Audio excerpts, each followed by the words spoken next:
मोठ्या संख्येत उपस्थित असणाऱ्या आमच्या आया आणि नेहमीप्रमाणे कमी संख्येत उपस्थित असणारे आमचे बाप, त्यामुळे आईने पहिल्यांदा टाळ्या वाजवायला काही हरकत नाही.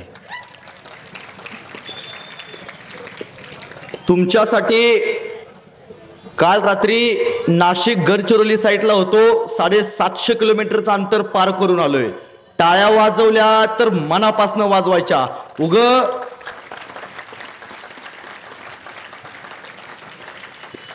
उगत टिकल्या वाजवल्यावर टाळ्या वाजवायच्या नाही त्या. कारण तुमच्या सगळ्यांच्या टाळ्यांची दाद ही सुदर्शन शिंदेची जायदाद आहे.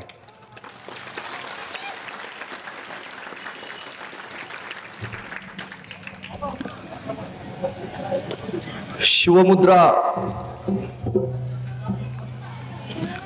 ग्रुप व समस्त ग्रामस्थ कुंभार यांच्या वतीनं छत्रपती शिवाजी महाराजांचा जयंतीचा उत्सव आज इथं मोठ्या दिमाखात साजरा केला जातो.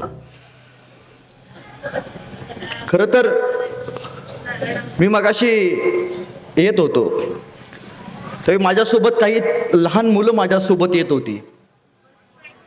त्या पोरांकडे बघितल्यावरती मला असं वाटतं की छत्रपती शिवाजी महाराजांच्या काळात सुद्धा असेच मावळे महाराजांच्या सोबत उभा राहिले असतील. खरं तर ते मावळे आणि हे मावळे फरक जरी असला तर या मातीतून असा एखादा तरी मावळा उभा राहावा जो या मातीला काहीतरी देणं द्यावं लागतं, या मातृभूमीच्या रक्षणासाठी उभा राहावा, एवढीच अपेक्षा मला कायम वाटते.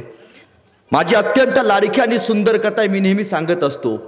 तुम्ही कधीतरी पंढरपूरला गेलात तर पंढरपूरला एक देव आहे, त्या देवाचं नाव पांडुरंग, ज्याला परमात्मा विठ्ठल असं म्हटलं जातं. त्या पंढरपूरच्या विठ्ठलाला जात असताना आमची वारकरी मंडळी रामकृष्ण हरीच्या गजरात जाते. आपण रामकृष्ण हरीच्या गजरातच का जातो? कारण वारीची वाट सुखकर व्हावी. त्याच विठ्ठलाचं प्रतिरूप आहे ते म्हणजे दक्षिण भारतात त्याला बालाजी असं म्हटलं जातं. जसं पंढरपूरच्या विठ्ठलाला रामकृष्ण हरीच्या गजरात जातात, तसं त्या बालाजीला जाताना लोक म्हणतात गोविंदा गोविंदा. बालाजी या शब्दाचा अर्थ बासुंदी, लाडू आणि जलेबी हे ज्याच्या घरात असतात ती सगळी लोक तिकडे जातात, कारण तो धनब्रह्म आहे आणि पंढरपूरचा विठ्ठल हा नादब्रह्म आहे. जसं पंढरपूरच्या विठ्ठलाला जात असताना आमची वारकरी मंडळी रामकृष्ण हरीच्या गजरात जाते, तसं त्या बालाजीला जाताना लोक म्हणतात गोविंदा गोविंदा. काय म्हणतात? गोविंदा. गावचे लोक मुकी नाहीत ना? गोविंदा. मर्दाचा कार्यक्रम मर्दासारखा आवाज आला पाहिजे, लक्षात ठेवा. महाराजांचं रक्त सळसळते ना आपल्यात. गोविंदा. मध्यंतरी माझ्या पेपरला एक बातमी आली होती की आपल्या प्रियकराला बरं वाटावं यासाठी एक प्रियसी तिरुमला ते तिरुपती उलट चालत गेली होती. मी म्हणलो आपल्याला पण बरं वाटावं म्हणून मी तिरुमला ते तिरुपती सवच चालत जायचं निघालो. माझ्यासोबत सगळी लोक होती. मी म्हणायचो गोविंदा गोविंदा. माझ्यासोबतची लोक म्हणायची गोविंदा गोविंदा. मी म्हणायचो गोविंदा गोविंदा. माझ्यासोबतची लोक म्हणायची गोविंदा गोविंदा. त्याबरोबर माझ्यासोबत एक कोल्हापूरची आजीबाई आली होती. आता कोल्हापूरची आजीबाई तांबडा पांढरा रस्सा ठसक्याशिवाय बोलणार नाही. मी म्हणायचो गोविंदा गोविंदा. ती आजीबाई म्हणायची आमचं पण तेच आहे. मी म्हणायचो गोविंदा गोविंदा. ती आजीबाई म्हणायची आमचं पण तेच आहे. बराच वेळ असं झालं, कट्ट्यावरती गेलो, ताक पिलो. मावशीला म्हटलं मावशी तुझं काय चालू आहे? आम्ही सगळे म्हणतो गोविंदा गोविंदा आणि तू म्हणते आमचं पण तेच आहे. ती म्हणली अरे लेकांनो, तुम्ही ज्यांचं नाव घेता ना ते आमच्या ह्यांचं बी नाव तेच आहे. म्हणून म्हणलो आमचं बी तेच आहे. विनोदाचा भाग सोडा. 392 वर्ष झाली या महाराष्ट्रातनं छत्रपती संभाजी महाराजांना जाऊन. 392 वर्ष झाली या महाराष्ट्रानं डोक्याच्या केसापासून पायाच्या नकापर्यंत चामडं सोलून घेतणारा सह्याद्री सारखा शंभू राजा बघून.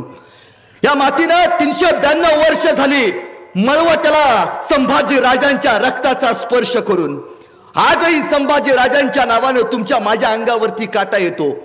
मग मला कायम सांगावं वाटतं की 392 वर्षापूर्वी 395 वर्षापूर्वी छत्रपती शिवाजी महाराजांच्या काळात, संभाजी महाराजांच्या काळात काही कलमकसायांनी शिवरायांचा आणि संभाजी राजांचा इतिहास बदनाम केला आणि नवीन इतिहासकारांनी आमचंही तेच आहे आमचंही तेच आहे असं म्हणत म्हणत म्हणत परत या मातीमध्ये शिवाजीराजे आणि संभाजीराजे बदनाम करत ठेवले. मी पहिल्यांदा सांगतो, मी कुठल्याही राजकीय पक्षाचा वक्ता नाही, मी कुठल्याही राजकीय पक्षाचा नेता नाही. माझा पक्ष एकच आहे, तो म्हणजे स्वराज्य, आणि माझे मालक एकच आहे, ते म्हणजे छत्रपती शिवाजी महाराज. त्यामुळे जिसका गुरु बलवान होता है उसका चेला पैलवान होता है. कुणापुढे झुकायचं गरज नाही. एखादा राजकीय नेता उठतो आणि म्हणतो छत्रपती शिवाजी महाराज जुने आदर्श होऊन गेले, आमची लोक शांत बसतात. एखादा राजकीय नेता उठतो म्हणतो इथे आपल्या इथे एक औरंगाबाद नावाचं शहर होतं, त्या शहराचं नाव बदलायचं नाही, त्या शहराचं नाव संभाजीनगर ठेवायचं, विरोध केला. अरे संभाजी राजांच्या महाराष्ट्रात संभाजी राजांच्या नावाला विरोध झाला. त्यावेळी छत्रपती संभाजी महाराज की जय म्हणणारी धगधगती मनगट का शांत बसली याचा मला कायम प्रश्न पडतो. अरे एखाद्या राजकीय नेत्याला कुणी उलट बोललं तरी आपलं रक्त सळसळतं. बापा समान असणाऱ्या संभाजी राजांच्या नावाला महाराष्ट्रात विरोध होतो आणि तुमच्या माझ्या अंगातलं धगधगतं रक्त शांत बसतं. हे या मातीचं दुर्दैव आहे. ताईनो आणि भावानो, मी तुमच्या भावासारखा आहे. या भावाचं एक वाक्य घेऊन जावा. त्या शहराचं नाव बदललं, छत्रपती संभाजीनगर केलं, पण आजही लोक त्याला औरंगाबाद म्हणतात. छातीत ठोकून सांगायचं, अरे मारलं ज्यांनी संभाजी महाराजांना, मारलं ज्यांनी संभाजी महाराजांना, करून अत्याचाराचा कहर त्याच औरंग्याच्या नावानं वसवलं होतं एवढं मोठं शहर. अरे सळसळू द्या रक्त तुमचं, सळसळू द्या रक्त तुमचं, दाखवा पुन्हा एकदा जिगर आणि छातीत ठोकून सांगा, औरंगाबाद नाही तर छत्रपती संभाजीनगर, छत्रपती संभाजीनगर. ही सांगण्याची जिगर तुमच्या माझ्यामध्ये असली पाहिजे. अरे जब जब जब मराठे तलवार उठाएंगे, जब जब मराठे तलवार उठाएंगे तब तब भगवा भी डोलेगा.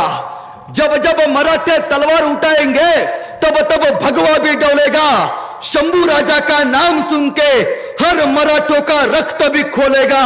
याद रखना एक दिन ऐसा आएगा वो कब्र में छुपा औरंगजेब भी हर हर महादेव बोलेगा. एक दिन आएगा कब्र में छुपा औरंगजेब भी हर हर महादेव बोलेगा. त्या मातीची आपण वारसदार आहोत. ज्यावेळी अशा लोकांवरती ज्यावेळी आरोप केला जातो त्यावेळी तुम्ही आम्ही पेटून उठलं पाहिजे. मध्यंतरी एक कलाकार येऊन गेला. तो कलाकार असं म्हणतोय की छत्रपती शिवाजी महाराजांनी लाच देऊन आग्र्यातनं सुटका घेतली. अरे बेट्या, तू बोलताना पहिल्यांदा किती लाच घेतली होती याचा पहिल्यांदा त्यानं विचार केला पाहिजे. अरे जगाच्या पाठीवरती आम्ही लाच घेतली नाही. गोरगरिबाच्या कष्टकऱ्याच्या कामगाराच्या शेतात जाऊन त्या शेताला फुलवलं आणि कष्टकऱ्याला उभा करणारा राजा म्हणून जगात फक्त एकाच राजाची नोंद घेतली जाते, ते म्हणजे छत्रपती शिवाजी महाराज. महाराजांना आपण काय म्हणतो लाडानं? महाराज. छत्रपती शिवाजी महाराज हे नाव ऐकल्यावरती आपलं रक्त सळसळतं. महाराजांचं नाव ऐकल्यावरती आपलं रक्त तापतं. महाराजांचं नाव ऐकल्यावरती आपल्या अंगावरती काटा येतो. छत्रपती शिवाजी महाराजांना जाऊन 392 वर्ष होऊन गेली. ज्या राजाला कधी पाहिलं नाही, ज्या राजाला कधी बघितलं नाही, तरी त्या राजाचं नाव ऐकल्यावरती आपलं रक्त सळसळतं. मग विचार करा, साक्षात ज्यांनी महाराजांना बघितलं असेल त्यांचं काय होत असेल. राजा आपल्या सोबत घोड्यावरती बसलाय, राजा आपल्या सोबत गनिम कापतोय, राजा आपल्या सोबत समशर फिरवतोय, राजा आपल्या सोबत गोरगरिबाची भाकरी खातोय. ही कल्पनाच एवढी मोठी होती की हजारो मर्द मावळ्यांनी या राजासाठी उगाच प्राण दिले नसतील. महाराजांना आपण लाडानं काय म्हणतो? शिवबा. काय म्हणतो? शिवबा. मग शिवबा म्हणजे काय रे? शिवबा म्हणजे काय? शिवबा म्हणजे जिजाऊंच्या पोटी जन्माला आलेलं निरागस बाळ म्हणजे शिवबा. जिजाऊंच्या पोटी जन्माला आलेलं निरागस बाळ म्हणजे शिवबा. इंग्रज, डच, फ्रेंच यासारख्या अत्याचारांचा कर्दन काळ म्हणजे शिवबा. एकीकडे संयमाचा घाट म्हणजे शिवबा, सळसळत्या रक्ताची लाट म्हणजे शिवबा. आम्हा मर्द मावळ्यांना आलेली मराठ्यांची हिंदुत्वाची जाग म्हणजे शिवबा. आम्हा मर्द मावळ्यांना आलेली हिंदुत्वाची जाग म्हणजे शिवबा. महाराष्ट्रातलं माणुसकी मोजण्याचं माप म्हणजे शिवबा.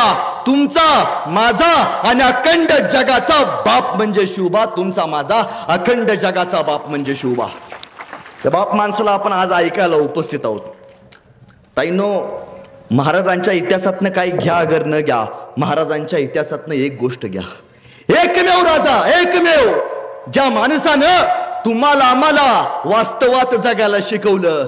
तुम्हाला आम्हाला अभिनय जगात महाराजांनी कधीच नाही जगायला शिकवलं. मध्यंतरी एक पुष्पा नावाचा पिक्चर आला. ताईनो, चांगलं चालणारं गडी सगळं आमचं लंगडं चालायला लागलं. झुकेगा नाही साला म्हणे. म्हणजे आमची पोरं कसं झालं माहितीये का, दुसऱ्याचं घोडं घ्यायचं, आपलं पळत का नसणार, पण दुसऱ्याचं आपल्याला पाहिजेच.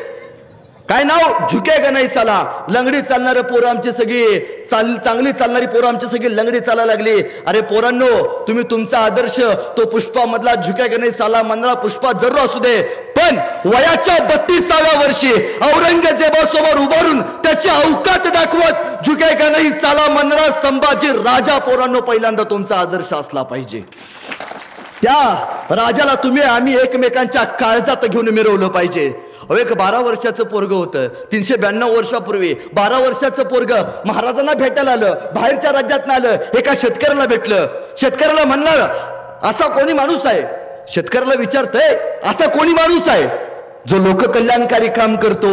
शेतकरी म्हणला, एक माणूस आहे. काय नाव त्या माणसाचं?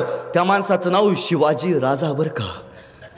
ते पोरग म्हणतंय, एकदा आयुष्यात फक्त एकदा मला शिवाजी राजाला बघायचा आहे. कसा दिसतो राजा, फक्त एकदा बघायचा आहे. शिवाजी राजाला बघायचा आहे. हा होय जी, लई दिवसाचं सपान होतं, महाराजांना बघायचं होतं. कुठं भेटल राजा? लेका, माझा राजा स्वर्गात राहतो. स्वर्ग म्हणजे कुठं? माझा राजा रायगडावरती राहतो. रायगडावरती जा, भेटेल का तुला माझा राजा? 12 वर्षाचं पोरग महाराजांना बघायचं आहे. या डोंगरातनं त्या डोंगरात पळत पळत गेलं. अरे पायात काटे टोचायचे, दगड टोचायचे, पण माणूस थांबायला तयार नव्हता. का? महाराजांना बघायचं आहे. साक्षात 32 मनाच्या सोनेरी सिंहासनावरती बसलेला राजा कसा दिसतोय बघायचा आहे. गेलं ते पोरग, गेलं रायगडाच्या पायथ्याशी गेलं. त्याला भेटले महाराजांचे सेनापती, महाराजांचे पिये. सेनापती म्हणले, काय काम काढलंस? काय नाही जी, राजाला बघायचं आहे. एक इच्छा आहे, एकदा फक्त शिवाजी राजाला बघायचं आहे. काय करतोस रे तू? काय नाही जी, गाणं लिहितो, उत्तम कविता लिहितो. गाणं लिहितोस? हा होय जी. कविता लिहितोस? हा होय. आणि मग आमच्या शिवाजी महाराजांवरती एखादं सुंदर असं गाणं लिहिलं असतील की? नाही बा म्हणला, ध्यानातच नाही राहिले. मग एक काम कर, रायगडाच्या पायथ्याशी जा, 10 दिवस थांब आणि महाराजांवरती सुंदर असं गाणं लिह. पिये महाराजांचे, चायपेक्षा किटली गरम, कुठलीच गोष्ट काय दाखवल्याशिवाय पास होत नाही. ते पोरग खाली गेलं आणि त्यानं महाराजांवरती एक सुंदर असं गाणं 10 दिवसात लिहिलं. अरे का? राजाला बघायला मिळायचंय फक्त, त्यासाठी गाणं लिहिलं. आणि आलं सेनापतीला भेटलं. सेनापती, महाराजांवरती उत्तम असं गाणं लिहिलंय. सेनापती म्हणले, ऐकव. आणि त्या 12 वर्षाच्या पोरानं महाराजांवरती लिहिलं सुंदर असं गाणं ऐकवलं. सेनापती म्हणले, वाह, बहुत खूप. अरे आतापर्यंत छत्रपती शिवाजी महाराजांवरती एवढं सुंदर असं गाणं कुणी लिहिलं नाही. तू लिहिलंस, चल तुला महाराजांची भेट घालून देतो. 12 वर्षाचं पोरग तयार झालं. अरे राजाला बघायचंय, गेलं. ते गाणं आयुष्यात आपण एकदा तरी ऐकलंय. ते गाणं आयुष्यात एकदा तरी आपण स्वतःच्या स्टेटसला ठेवलंय. ते गाणं महाराज जिवंत असताना लिहिलंय, महाराजांच्या हयातीत लिहिलेलं एकमेव गाणं. ते गाणं ऐकल्यावरती आज या अंगातलं रक्त सळसळतं, हातात समशेर घ्यावी, लढावं हे जिगर तुमच्या माझ्यामध्ये निर्माण करतं. ते गाणं आयुष्यात एकदा तरी आपण ऐकले. त्या 12 वर्षाच्या पोरला घेऊन सेनापती राजांच्या समोर गेले. राज, तुमच्यावरती उत्तम गाणं लिहिलंय. राजा म्हणले, ऐकव. आणि 12 वर्षाचं पोरग महाराजांवरती लिहिलेलं सुंदर असं गाणं ऐकवायला चालू झालं. माझ्याबरोबर सगळ्यांनी टाळ्या वाजवायच्या. हात वरती करा, हात वरती करा. मला माहितीये सांगलीच्या पुढं कुंभारी येते, पण माझ्या बरोबर वाजवायचे. आणि ते 12 वर्षाचं पोरग गाणं म्हणायला लागलं. इंद्र जबी जंब पर, बाण बसू वंब पर, रावण सर दंब पर, रघुकुल राजे, पौन बारी बाह पर, संबुरती नाह पर, चोस स बाह पर, राम द्विज राजे, दावा द्रुमधुंड पर, चित्ता मृग झुंड पर, भूषण वि तृंड पर, जैसे मृग राजे, तेजतम अंस पर, कन्न जिमी कंस पर, योमलेच्छ बंस पर, शेर शिवराजे, शेर शिवराजे, शेर शिवराजे. गाणं एकदा तरी ऐकलंय.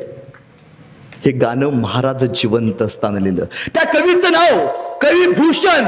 महाराज म्हणाले, कवी भूषण, वाह काय सुंदर कविता लिहिलात. बोला कवी भूषण, तुम्हाला काय बक्षीस देऊ? कवी भूषण लगीन हाय म्हणाले. महाराज, कुंभारीच्या ग्रामपंचायतीस तेवढं बघा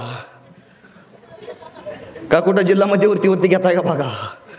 रक्त वेगळं होतं. कवी भूषण म्हणाले, महाराज हिरे माणिक मोती याहीपेक्षा छत्रपती शिवाजी महाराज ही सगळ्यात मोठी आमची दौलत आहे. अरे जगाच्या पाठीवरती मी नाही बर का, बाहेरची लोक सांगतात जगाच्या पाठीवरती एकमेव असा राजा आहे ज्यानं पहिल्यांदा कलाकारांचा सन्मान केला. इतिहास फक्त एकच नाव सांगतो, छत्रपती शिवाजी महाराज.